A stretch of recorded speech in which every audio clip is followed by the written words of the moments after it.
So you said you went to Pitt. You had many offers. So did you even think about going to Notre Dame back then? I did, yeah. I visited Notre Dame. I visited a lot of places. But really, I wanted to be a dentist, and that's what my high school coach wanted me to be, and that's why I went to Pitt. They had one of the best dental schools in the country. They had a great football program. They played all the Michigan States and Syracuse and Penn States and Notre Dames, and they played them all. So Miami.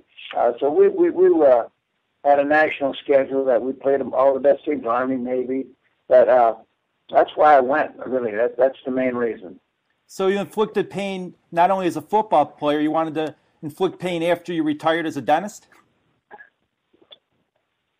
What? I couldn't hear you. You inflicted pain on your opponents on the football field. You also wanted to put them in pain as a dentist? No, I used Novocaine.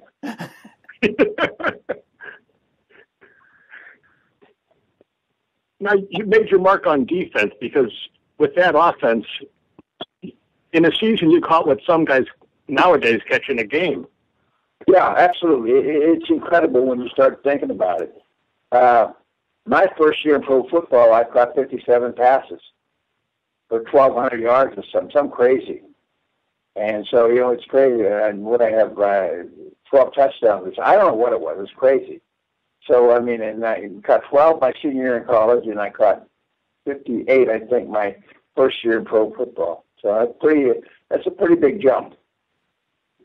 Did you play in the college all-star game at Soldier Field after your senior year? I did, yeah. Who was your coach? Was it Otto Graham or was it someone else at that time? Oh, it was Joe. It was Otto Graham. You're right, exactly. It was Otto Graham. He coached a number of the all-star teams in those years, and Donnie Lavelle. He had a really good staff. Dick Stanford was on it, who coached for me with the Bears. So a lot of good guys on it, really. So it was really a good staff. They were good people. And who did you play in that game, if you remember? We played the Eagles. Oh, with Concrete Charlie on the defensive end, or defensive middle linebacker. Right, with Charlie, and I'm not sure, but I'm trying to think the quarterback. I don't remember. I think it was still it was Van Rockland. That's who it was. I'm pretty sure that's who it was. Was he there? It's either him or it was. I think maybe Sonny was still there at that time. Jorgensen. Okay. Now, when you went to Pitt, they were coming off of a couple of consecutive bowl appearances. Looked like things were really, the big time was ahead of. Penn State hadn't become the power that it would later on. 1960, I think there was expectation that the Panthers would have a pretty good season. They ended up 4-3-3, but you lost by a point at UCLA. You lost by a point at Oklahoma. You beat Notre Dame. You tied the Army. How close were you to having a tremendous season? We tied Syracuse. It was close. It really was. We didn't get to, like I said, and the reason was we really couldn't score a lot of points. We had a good defense. We played hard on special teams, and we ran the football on offense, but we just couldn't score a lot of points. We weren't a high-scoring offense, so we were going to beat somebody. We were probably going to beat them 7-0 or 14-7 or 10-7 or something like that, and that's basically what it was. But we ended up 4-3-3 that year, I believe. 4 wins, 3 ties, and 3 losses, and the losses were by, I don't know, 5 points or something, not very much. I think one team did. I think Penn State did us. They beat us the last game, 13-3 or something maybe.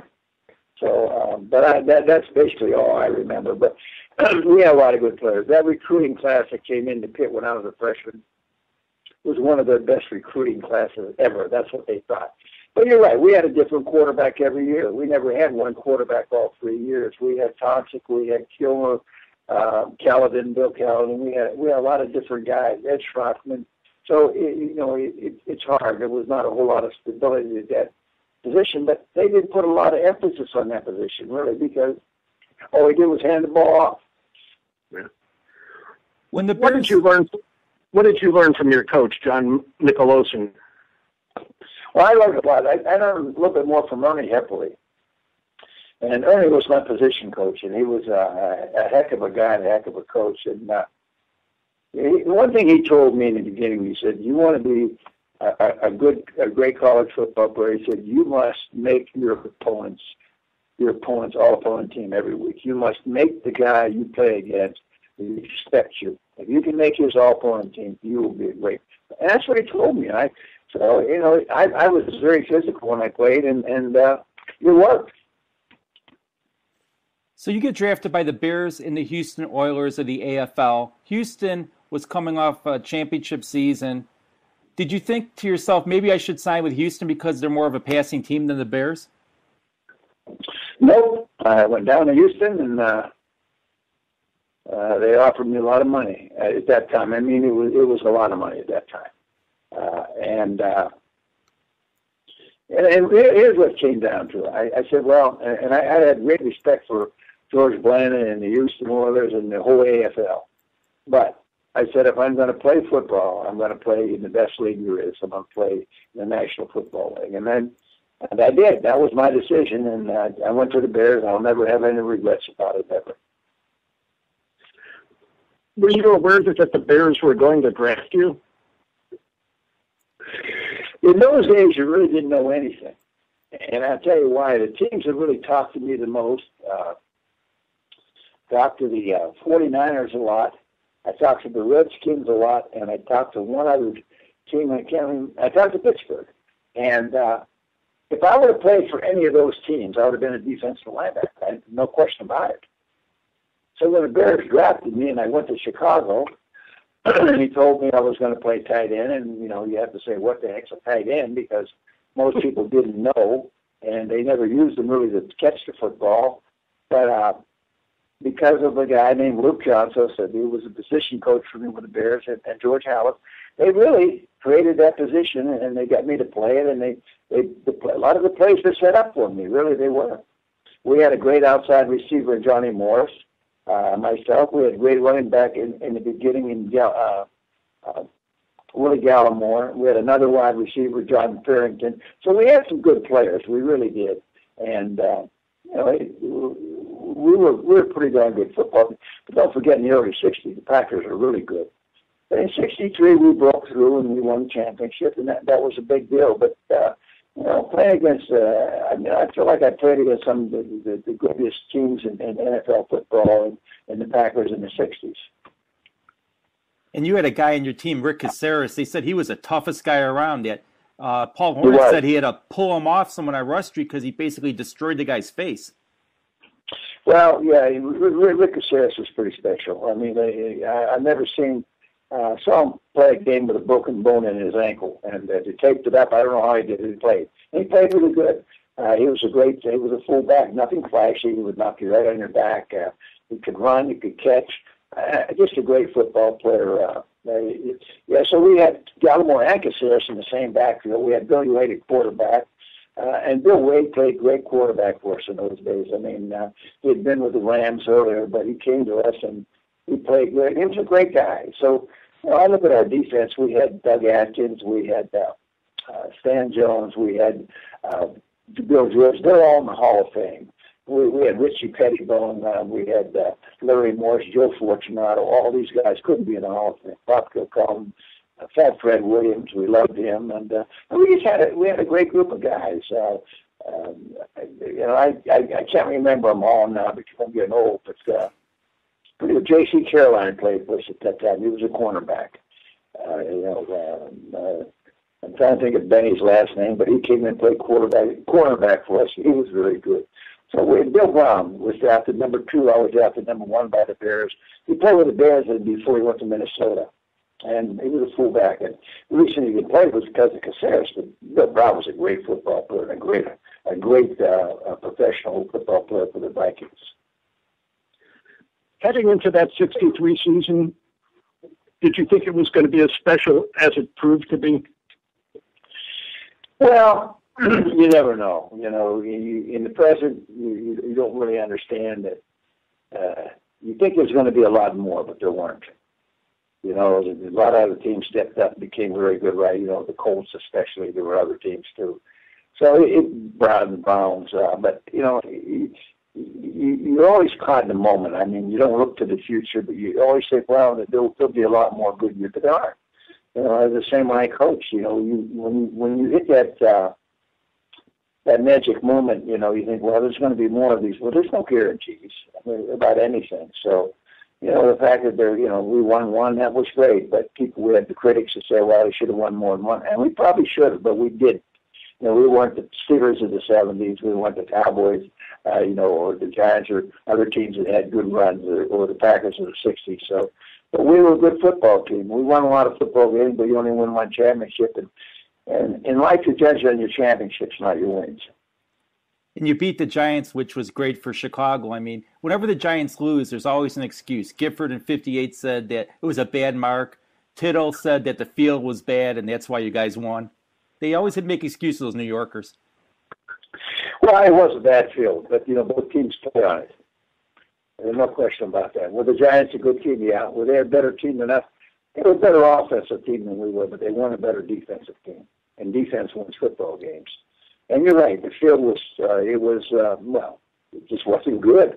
I mean, none of the fields were good at that time of the year anyways. The grass was all gone. You were playing on dirt. In this case, we were playing on mud and dirt. So it wasn't very good. That's true. But it was a very good football game. I think that year our offense average scored 14 points a game, and we won the championship. And our defense average gave up 10 points a game. And the score of that game was 14-10. Now, that's pretty crazy, but that's basically what it was. We might have scored maybe a few more points than 14, maybe it was 17, but that game was very close, very hard played. It came down to our defense making a couple big plays, interceptions, knocked Tittle out of the game. There were a lot of interesting things that happened in that game. Can you believe it's 50 years since then? Do I? Yeah. Yeah, I wake up every morning and I know it's 50 years since then. What are you guys doing for the 50th anniversary? I don't think they'll do a whole lot. I really don't. I mean, I was with the Bears people a couple of weeks ago. I don't know how many guys are around. I know Doug's around. I think a lot of the guys have passed. They really have. I'm not sure how many are around, but I doubt that go back 50 years a little far. They'll probably do something for the 85 team when it comes up to 2015, but that'll be 30 years. But I don't think that too many people are going to get caught up in what happened back in 1963. Every once in a while I run into some people that, hey, I remember that game, Wrigley Field, when carried the guy and this and that. Well, yeah, there are a few alive, but most of them are gone. Well, some of us are old enough to remember it. What was playing for George Halas like? Well, you got to understand that George Halas, Rooney, Mara, Marshall, these guys started the National Football League. They persevered. They loved Peter to pay Paul. They didn't make any money in those days, guys. It was a love, and then they developed it and created a great sport. He persevered through a lot of things. He had another business on the side, just like Rooney did. And George was old school. He was tough. He was tight, and he should have been. I mean, that's just the way it is. It was his money. He made it. He had a right to spend it the way he wanted to. He wasn't a guy that was going to throw it around needlessly on overpaying players, that's for sure. So, I got along with him in the beginning. I really did. And then, after a while, he got tired of my act and shipped me off to Philadelphia. And that was okay. I mean, it's okay. I have no apologies for anything that we did in Chicago. I enjoyed all those years. I played as hard as I could for the Bears. And my life changed when I went to Dallas. So I'll be honest with you, when I met Tom Landry. And really resurrected my career, resurrected my life as a person. And I learned to play the game the right way in Dallas because I played as a team. As a member of the team, there was no ego involved in Dallas. I was just trying to help the football team win games. Anybody that says there's no ego involved in sports is lying because we all have one. But I can honestly say in Dallas it all changed because of Coach Landry. And spent 4 wonderful years there, and then spent 10 years there as an assistant coach under him. And that's where I really learned the game of football. I heard that Coach Landry, the closest he came to swearing was one time he fell on his face and he got up and he goes, "Gosh darn it." Well, that's not true. I've heard him say but he was a Christian. I mean, him and Lombardi were so similar. They were two people who were driven by three things: faith, family, football. And they were both the same. They both came from the Giants, but they were both the very devout men, religious men, strong believers, great family people. I mean, tremendously. Their families were so. And then football. That's basically their life. They didn't have a whole lot of other things going on outside of that. And that's why they were good at what they did.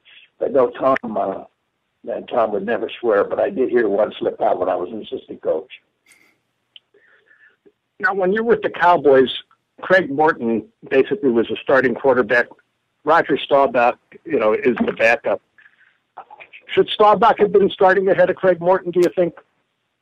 Well, he was. He did eventually. I think Craig was a very good quarterback. I think he did a lot of good things for the Cowboys.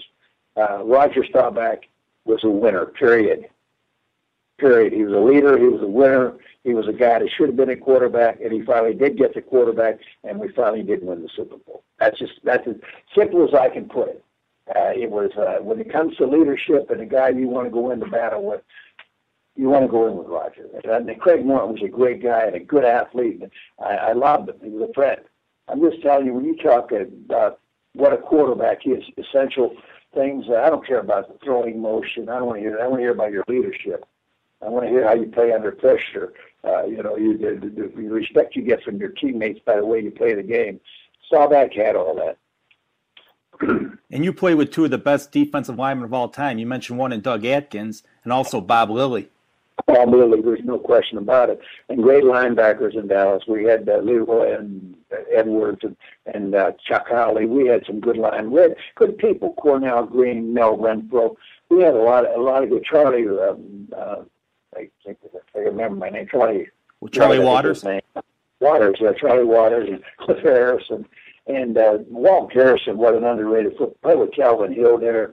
We had a lot of good football players, guys. I mean, I just can't, I alternated one year with Pedersen, and then I played a lot with a kid named Bill Truex out of LSU, and we had Lance Russell played outside for it. We had a lot of good guys. We really did.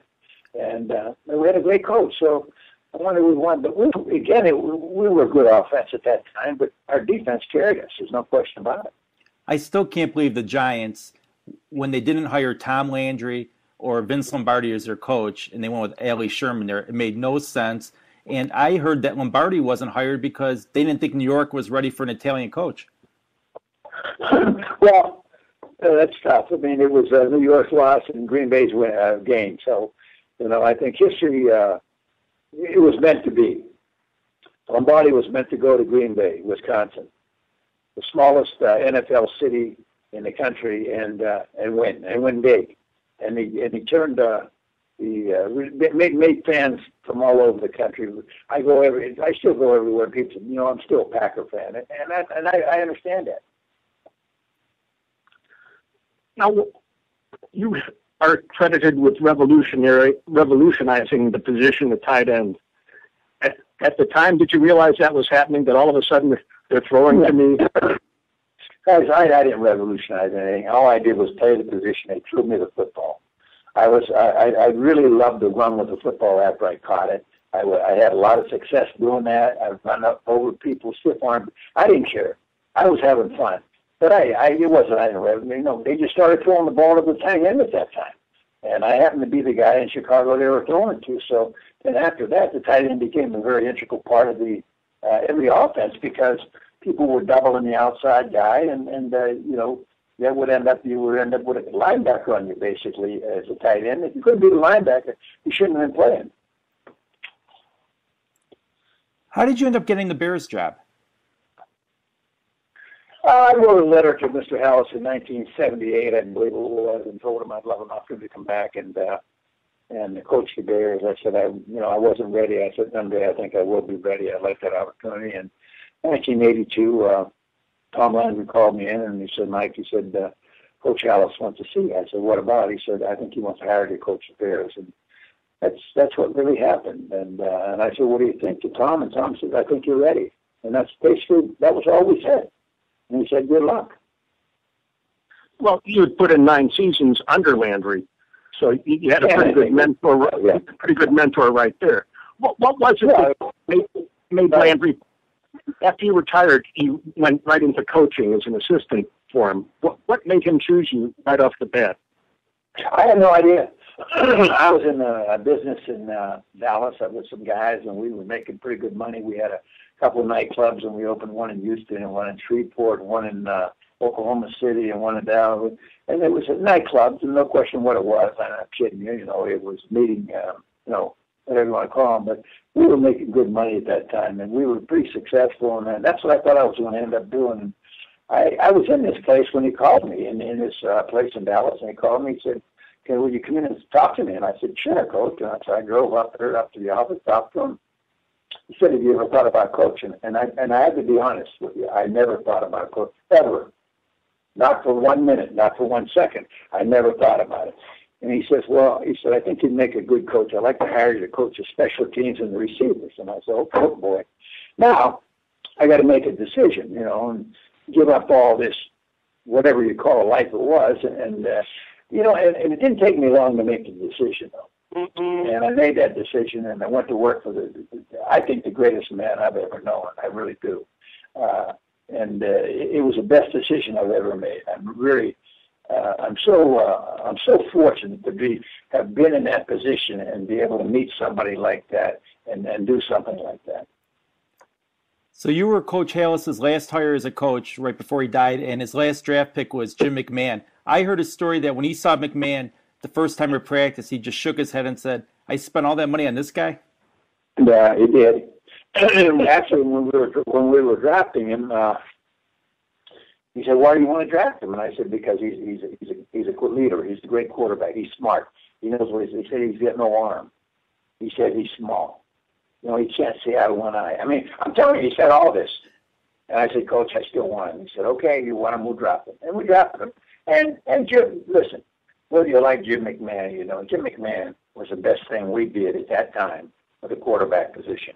He played the position with courage, and he played the position with brains, and he was the leader of our offense. So that's as simple as I can put it.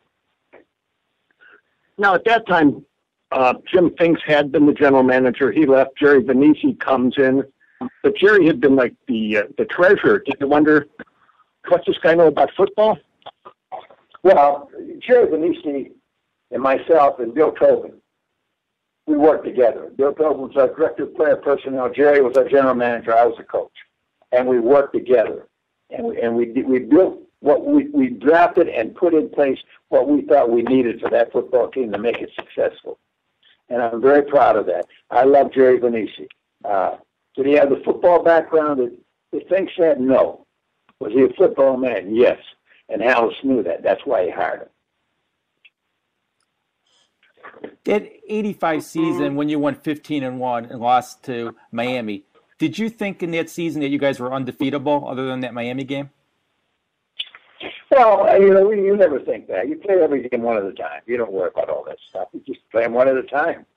We played Miami. We got beat by our team. We got beat by our coach that night. No question about it. But we learned from it. We could have fallen apart, but we learned. We learned that we had to do certain things a certain way. And we went down there with a pretty cocky attitude when we were down in Miami, and they just whipped us, period. So, but that caused us to refocus, and as a result of that, I think we became a much better football team to finish out the year. And the record in the playoffs shows that. We were pretty dominant. Now, when you took over for Neil Armstrong as the Bears coach, Halas kept in place Buddy Ryan, who thought he should have the job instead of you. How difficult of a transition was that for you? It is, and there was no transition. I couldn't control that. Buddy, he wanted to keep the defensive staff. I said, fine. I hired the offensive staff. Yeah, our defense Buddy was a great coach. He was great for our defense. Our players loved him. And he was the reason we had a great defense. I wasn't. It was Buddy. So, I'm not going to blow any smoke at anybody.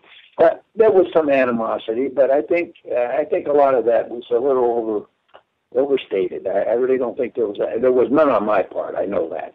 So, but anyways, when we won, we won, and then I knew when we won that Buddy was going to leave. I knew that because he should have had a chance to have a head job, and he did. And the Bears miss him? Heck yes, they miss him because his players really related to him. When Walter Payton didn't score a touchdown in that Super Bowl, did you realize it at the time, or was it after the game you realized what happened? Well, I realized it after the game, not during the game, but it really, it's something I regret, but I don't, Walter Payton was probably the greatest football player I've ever seen. So the fact that, I said that, I scored a touchdown in the Super Bowl, he can have mine. And I really mean that because it doesn't mean anything. In the end, the only thing that matters is do you win or do you lose? And that's, but, it hurt him. And I really didn't realize that was my fault because it was an oversight on my part because it would have been very easy to hand him the football just as well as the other guy. Now, we've talked to a lot of Pro Football Hall of Famers, and we asked them who's the best player they ever saw or played against. And I'd say at least 90% say Jim Brown. How would you compare Jim Brown to Walter? Well, I can't. I can only compare. I didn't play with Jim Brown. I played against him. Was he great? Absolutely, probably as great as anybody. I can only deal with what I know. And I know that the way Walter was on and off the field, the leadership, the camaraderie he provided for his teammates, the way he treated the fans, the way he treated the media, he was special. Now, I think the whole package is what counts. Was Jim Brown a bigger back? Yeah. Was he a stronger back? No. They have a bigger heart? No. So maybe he did some things better than Walter, but I don't know what they would have been. And, I've always said that he's the best there ever has. And Sayers was as good as anybody ever played the game. And don't forget, he only played 6 years and he got hurt. And then, you look at the kid that played up here. I mean, my goodness. So there's a lot of great running backs. I don't even want to get into all that. But I say, in my opinion, I've been around some of the greatest ones. And I just think, Horning, how good was Horning? How good was Taylor? I mean, these guys were great. They were versatile. They did everything. I don't know. Jim Brown ran with the football. Walter blocked, caught it, ran, everything. So I'm not knocking anybody. Don't believe me. I have the utmost respect for Jim Brown. I think he's maybe one of the top 3 players that ever played the game. But I'm just saying, if you're asking me, I was close to somebody that I thought was the epitome of greatness, and that was Walter. When you went in the Hall of Fame, how did you feel? It doesn't matter how I felt. It matters how he felt. It was a fitting reward for a great career. That's all the Hall of Fame is. Somebody recognizes you and say, hey, you did a good job. We'd like you to come join this group of people who are supposed to be the best people who ever played the game. It's a great honor. But, as far as I was, it was inevitable. He was going to get in. Just a matter on when. It depended on when. What about when you went in? Well, and I never paid a lot of this. I'm very honored to be in the Hall of Fame. I have so much respect for the Hall of Fame and what it stands for and the guys in it. But, it wouldn't have changed my career if I wasn't in the Hall of Fame. I only played the game the only way I knew how, and I enjoyed it. Now, some people may not have enjoyed, the way I played it. I can't help that. But I played as hard as I could for as long as I could, and it's a wonderful reward. Were there better tight end receivers? Yeah, absolutely. Was there better blockers? Yeah. Ron Kramer was the best blocking tight end I've ever seen. But I did both of them pretty well. Now, what's that mean? I don't know. It means something, I guess.